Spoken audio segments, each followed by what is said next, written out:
informative, inspiring, and insightful. I'm your host, Muadi. I'm a life strategist and a transformational speaker, and today is Tuesday, October 21st, 2014. How are you? I hope all is well in your world and that your week is off to a fantastic start. I want to get right into the message or the thought for the day. I am really excited because I am the proud auntie of a new baby. My newest nephew, who is number 11 among the nephews and nieces, Yenga Kakese, was born last Thursday at 12:36 in the morning here in Washington, D.C. And to my brother, Omekongo, and my sister-in-law, she's my sister, Kendra. And it's a really exciting time. Anyone who knows me knows that I love children and I love babies. I think they're our strongest spiritual teachers. They remind us of just so many powerful life lessons, and they really show us the truth of who we are. So anytime I can be around a baby, I am just beside myself with absolute just joy and love. And he's one of the most beautiful babies I've ever seen. Of course, that's since the last Dominga baby was born. So I'm really excited to have him here and have him be among us. And he's only been here about a week, less than a week, and we're already learning things from him. I know that I am learning things from him. We went to visit him. He was born again Thursday morning. And so at around 10 o'clock on that Thursday, my nieces and I went to the hospital to visit him. And when we got there, he was asleep. He slept for most of the day, which makes sense. Being born is hard work. For those of us who remember being born, I don't, but I'm sure some of you all do, right? At least you claim that you do. Anyway, so we went to see him. He was sleeping in his little cute self. And, at various points throughout that morning, throughout the day, because we were with him all day, in his sleep, when he was asleep and when he was awake, he would smile. For no reason. He would just start to smile. He'd be smiling in sleep. He'd be smiling when he's awake, looking at you. Not sure if he's really making that connection yet, because the eyes are new and all that fun stuff. But just out of nowhere, he would smile. And I really started to think as I watched him, and I've been thinking a lot about this since he's been born, and I thought about this also with the other children. I think it's fascinating that a baby can come into this world, be less than 10 hours old, and already have something to smile about, right?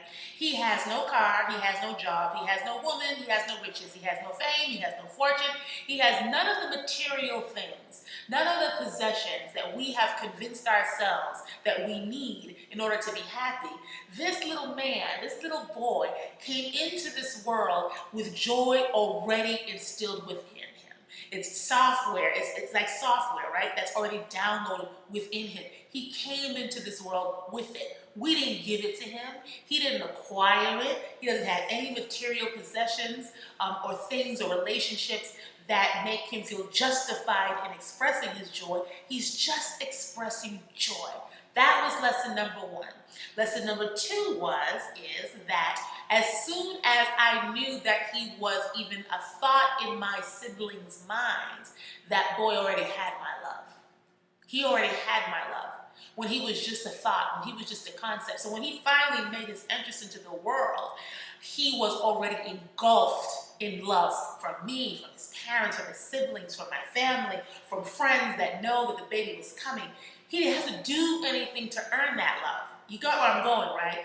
He didn't have to buy me anything. He didn't have to prove himself to me. He didn't have to work for it. He didn't have to earn it. He came in, and just because he was already here, just because he's here, he knows he is loved. Period. Bottom line. What's my point? Here it comes. Are you ready for it? We have to return to that truth about ourselves. We have to return to the truth about ourselves. And that truth, it has 2 parts to it. The first part of that truth is we came into this world already endowed with joy. We came into this world already with that joy, that love, that exuberance, that shine, already downloaded within us. It's with us before we take our first breath. I was reminded about that when I saw Yenga last week. because he was smiling for no reason. He came into this world, he wasn't 10 hours old, and he was already expressing the joy that was within him. That's the first part of the lesson. The second part of the lesson is that we don't have to do anything to earn love, appreciation, consideration from people outside of us. We come into this world already loved. We come into this world with people expecting us to be here. And because we are here, just because we are here, we are worthy of love. Now, unfortunately, some of us have experiences that take that memory from the forefront of our consciousness and bury it deep down in our subconscious to the point that we can't even remember that love and joy are our original program settings, right? Some of us are born into parents who don't respect the importance of shepherding our spirits and taking care of our souls. We're born into families that maybe don't really value who we are and what we are and how magnificent we are. Some of us have educational experiences where teachers dog us and try to dumb us down and try to dim our light and tell us that we are less than. Some of us grow up and come into a relationship with people, the jobs and circumstances that are constantly taking that knowledge, that truth of who we are, that we already love, that we already enjoy, and burying it so deep down, deep inside within us that we can't even remember it to be true. So here is my message. Here is my the charge for all of us, not just for today, not just for this week, but going forward. I encourage all of us, myself included, to return to the truth of who we are, to do what's necessary to remember, to remind ourselves that we don't need anything outside of us. We don't need anyone outside of us to validate us and to make us feel good about ourselves or to give us joy or to make us happy. We came onto this planet. We made our arrival already endowed with those qualities within us. Nothing gave it to us. No man, no woman, no job gave us our happiness. They didn't give us our joy.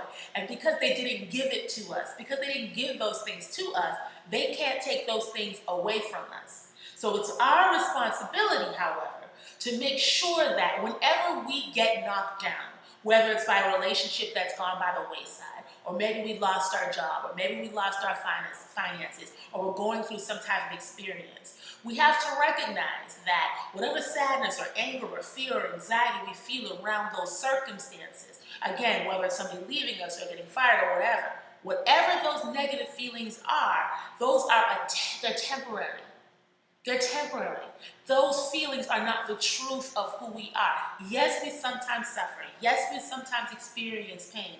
That's an inevitable part of the human experience. But as Dr. Michael Bernard Beckwith would say, pain is temporary. Long-term suffering is a choice, right? Pain, short-term pain, that's part of the human condition. But choosing to suffer in the long term, that's something that is within our control. Nothing that can be done to us has the capacity to permanently remove the joy and the love and the happiness and the truth of who we are. Those things are inextricably tied to our consciousness. They are part of who we are. They are who we are. So nothing that we go through can permanently take those things away from us unless we allow them to. You know, the reality is that we all have experienced something in our lifetimes, whether it be an illness, bad job, bad relationship, whatever that thing is, lost our money, lost loved ones. We've all gone through something that has brought us to our knees, and we will go through something again. That's part of life. I heard someone say one time that life is not for sissies. This can be a hard place to be sometimes, but there are also times when this place is full of love and joy and fun and excitement and exuberance, and we cut ourselves off from that when we allow the experiences, the things that happen to us, when we allow those things to change us. So for you, for me, for all of us, what I am encouraging all of us to do is to take the steps to return back to our true self. Just like my nephew showed me last week, it was a powerful reminder.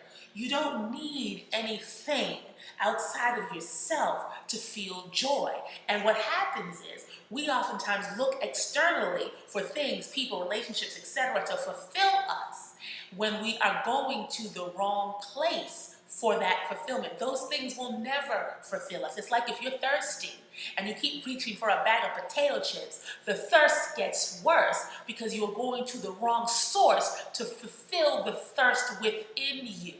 If you are feeling a longing and a loneliness and all of those things that sometimes make us feel inadequate, you will not find the solution to those problems. You will not find the solution to those yearnings outside of yourself because it's within you.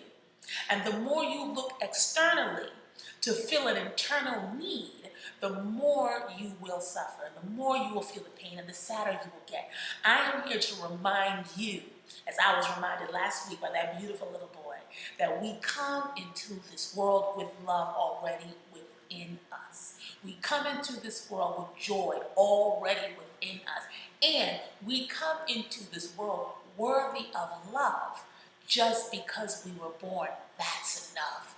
We don't have to do anything. We don't have to earn it. We don't have to work for it, right? So I encourage you as you walk through your day-to-day, as you walk through your week, as you walk through your month, right? As you're walking through your life, do what you can do to remind yourself of the truth of who you are. Again, nothing that is done to you can change who you are at your core. And if you can tap into the happiness, if you can tap into the joy, if you can tap into the love that is already within you and allow that to emerge and allow that to rise to the surface, you will find that you will be able to walk through this life with a little bit more peace, with a little bit more bliss, with a lot less stress, and a lot more happiness and fulfillment. It's not going to come from someone outside of you. It's not going to come from something outside of you. That joy that you're seeking, that love that you're seeking, that peace that you're seeking is already within you. Your job is to get back to that and return to the truth of who you are. If I can be of any assistance to you in your journey back to yourself, please hit me up on Facebook, Twitter, LinkedIn, on by email. I will be happy to support you in any way that I can. I will be going on tour this December. I will be in Boston. I will be in New York. We're working on a DC date as well. So if you can, come check me out. There'll be information about that on my website and all my little social media places. But in the meantime, take care of yourself. Take care of the people that you love. Have a great day. Do your best today and every day to remember the truth of who you are and walk with that awareness and bring that awareness into every space, into every relationship, into everything that you do, and watch how your life changes. Okay? That's it. Take great care of yourselves once again, and I will see you right here next week. Bye-bye.